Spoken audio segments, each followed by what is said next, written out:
Hey guys, today we're back with another gun review, and today on the channel we'll be reviewing the KPOS Scout G2 non-NFA PDW. Stay tuned for this one.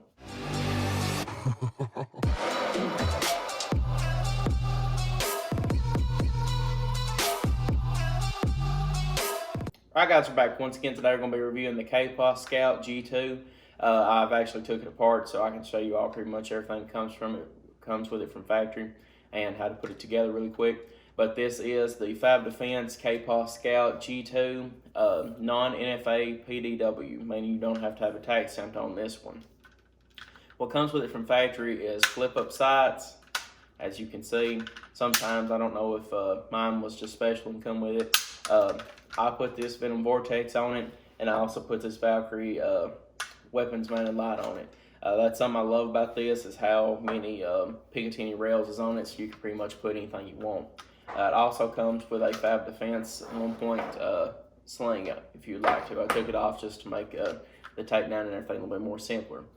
So how this works is you actually take this lever, bend it to the side, pull it down, and it comes off. You actually have to torque it a little bit. Mine was pretty much brand new whenever I got it. And it's rough sometimes to get it off, or you feel like you're gonna break it, but you're not gonna break it. So just go ahead and pull it apart once you got this latch undone. As you can see, this is like this now. Next thing you do is you take this pin right here. You can press this down if you can. This part right here, just like bend it like this, just to get some of that pressure off the spring, or off this right here. Push it out, and then go ahead and grab it and pull it all the way out. And then we'll make it pretty much break down like this. That's as far as you go. You don't take this pin out. Next thing you do is, it really just depends on what model you have. This right here is a Glock 17 Gen 4, but it will also work with a Glock 34 Gen 5. Go ahead and take this out. Safety check, it's empty. Safety check this, empty. All right. It has 3 different modes in here for the actual slide release, or the slide takedown. This little thing that actually grabs your front end of your gun. If you can see it right here, it has 2 different ways that you would adjust it. You can adjust it like this. You can turn it around and adjust it to the back, which is made more for the 17. This way right here, I have it set up right now, is for the Glock 34 way. You turn it around and adjust it, and just straight up turn it around, and it would be for this. And then you turn it around or slide it back one spot, which will be one back for the, say, 19, 23, or the 45 Glock if you got the smaller ones. Right now, though, I have it set up as for the 34, and it still works fine with this one, so it actually would probably still work for the 19 and 23 and 45, but I don't have one to try it. But it does indeed work on the one that's made for the 34. But just because of how cool it looks, we'll go ahead and throw this Glock 17 Gen 4, and it does have the IGB 10-inch barrel in it, as you can see. I think this is the best overall way to put it together with this 10-inch barrel. I also have the 16-inch barrel that you can throw in there. I might do a video on that sooner or later, but this, like I said, is a cooler one to me. We'll go ahead and slide this in, make sure you get it right. This gun will be going on these rails, and you can feel whenever it's riding on them. And you're just gonna have to work with me for a second. Sometimes it's hard to slide these up in here. The number one thing is just to not get aggravated whenever you're trying to put this in there. So just take your time while you're doing it, because you can sure get aggravated pretty quick. All right, there we go. That is in right, as you can see. Now the next thing you have to do is make sure this thing is out of the way right here. So whenever it goes down, you hear it click like that. The gun is still not fully secured. So now you'll take this and you'll kind of compress it just a little bit like this.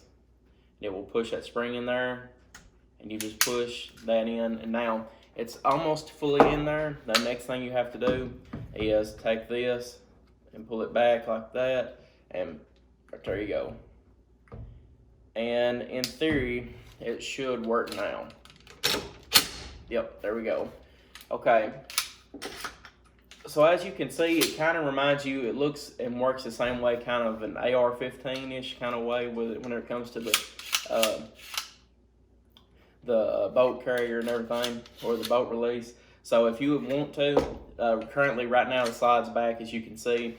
So if you want to take, here's an empty mag, pretend it's loaded, take a loaded mag, you could either drop it like racking this and letting it go forward, as you can see, or you can take and drop the slide release like normally, as you can see. So either way you want to go with it, you can. Very interesting overall. Like I said, I love the 10-inch barrel in this. It makes it feel a lot better to me, in my opinion. That's the way I would like to run it.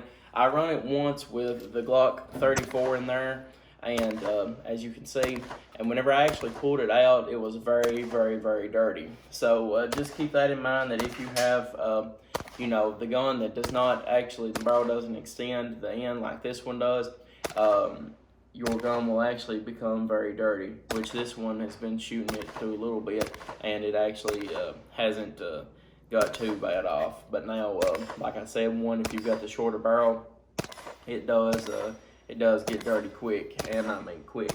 So like I said, if you wanted to, you could take and throw these up and have some really good sight picture, or if you want to look through the red dot, lower your sight a little bit, you could. I like that about it very well. And like I said, you've got a place here to put your weapons mounted light if you want it. So you've got that also. Overall, a very good house defense gun in my opinion. Possibly one of the best on the market.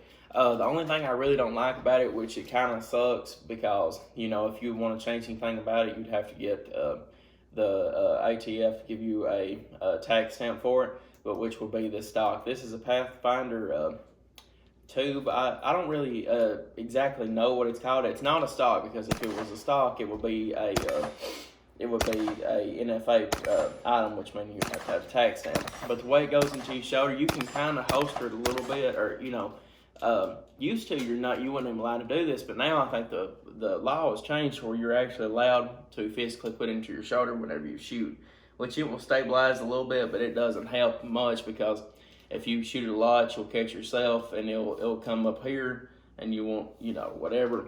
But with a 9mm, at least, it's not going to have a lot of kick. So if you can get it right there in your shoulder, you should be able to stay on target pretty well. But overall, that's the only thing I don't like about it, which that's, you know, Fab can't really work with that any, because, you know, if it did have a stock on it, you would have to have either a 16-inch barrel in this thing, or you would have to have the tax stamp for it, which is a lot of headache. So, you know, you give and you take, I guess. But you could even shoot it like this if you want to, which would kind of, you know, defeat the purpose a little bit, but it'd still be pretty fun to shoot.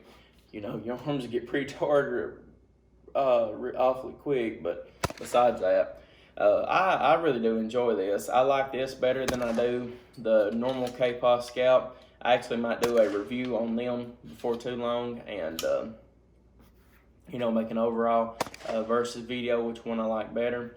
I still need to put that review out. Still trying to hear back from the maker on something that I had a question with before I posted a view on the original KPOS Scout. But like I said, guys, this one right here really is something I like. I think this will be a great weapon for house defense, and overall, this is just a very, very interesting item. One of the more interesting things I've ever seen come out of Fab Defense. But guys, if you have any questions or anything, leave them in the space below. If I had to say the best pistol Glock to actually put in this would be the Glock 17, just because it's the one that can take all the different makes and everything. We'll go ahead and run through the features really quick just to make sure I don't skip anything. Frame is made of one solid piece of 6061 T6 billet hard anodized aluminum, built-in AR-15 style charging and cocking handle, like I said. Rubber folding butt pad stock, easily angled and height adjusted to allow for perfect fit and mounted sights and easy conceal. I guess it's meaning whenever it folds in like this. And also I thought about maybe trying to fold it in and shoot, but it looks like it would mess with the ejection port, maybe making a failure to fire, making a piece of brass stay in there. So I don't think that you could actually do that. I might actually try it later, but I'm about for certain it wouldn't work. Let's see here. Removable front flash hider. I actually didn't know that that was removable. That's pretty interesting. Quick and easy installation, requires no special assembly or handgun modification. That's true. It's somewhat quick if you get used to it. May assemble in hands. Freestanding does not require laying down on table. That is true, but a table does help. Incorporates full-length upper rail with one-piece slide and lower rails. Back plate holding cannot be removed for the frame to prevent loss. That's right. Smallest and lightest frame, folded or open compared to any alternative. That's true. Highly ventilated frame provides evaporation, appropriate heat dissipation. Can't talk today. For use with C models, meaning like if you have a compensated model Glock. Provided with FGGK trigger guard, foregrip, in order to enhance your weapon safety to be secure, loaded, chamber carry, and incorporates a lifetime warranty. That's killer, just in general having a lifetime warranty. Here is all the pistols that actually work with it. Glock 17, 18, which is not legal in the United States, so if you can find one of them, you better holler at me because I'd like to see it. 17, 18, 19, 22, 23, 25, 31, 32, 37, 38, 34, 35, 45 would work also. Glock 21 and 21 SF requires backplate replacement that can be ordered separately. SIG P226 with rail, SIG P2022 Pro, Springfield XD, XDM, Springfield HS 2000, not sure what that is. CZ Duty, not sure what that is. Beretta PX4, Jericho 941 without rail, Jericho Metal with rail, Jericho IWI, Jericho IWI 941 PL, PLS, and Polymetric. So, as you can see, there is a ton of different weapons that you can use in this. It's not only just Glock, which it was made mainly for Glock, but one in there that actually caught my eye that, I think would be pretty fun in this to shoot would be the SIG P226. So guys, if you have any questions, comments, leave them in space below and I'll get back to you as soon as possible. Guys, I appreciate y'all viewing. Like and subscribe for more gun reviews, and I will see you all in the next video.